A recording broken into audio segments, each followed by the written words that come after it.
শিৱৰাজ সিং চৌহান ডাঙৰীয়াই আমাক মই সাক্ষাৎ কৰিলোঁ। তেওঁ নতুনকৈ 4 লাখ প্ৰধানমন্ত্ৰী আৱাস যোজনাৰ ঘৰ মঞ্জুৰি দিলে, প্ৰায় 5,000 কোটি টকা।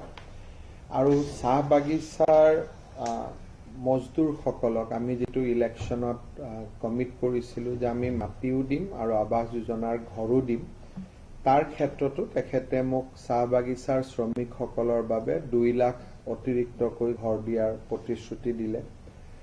আমাৰ পাৱাৰ মিনিষ্টাৰৰ লগতো কেইটামান ইস্যু আছিলে আমাৰ পাৱাৰক লৈ পেলাই, তাৰ বিষয়েও আজি মই খাট্টাৰ ডাঙৰীয়াক সাক্ষাৎ কৰিলোঁ। আৰু গধূলি কিৰণ ৰিজিজু ডাঙৰীয়াকো মই সাক্ষাৎ কৰিম।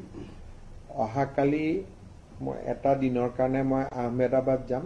গুজৰাট চৰকাৰৰ লগত কেইটামান তেওঁলোকৰ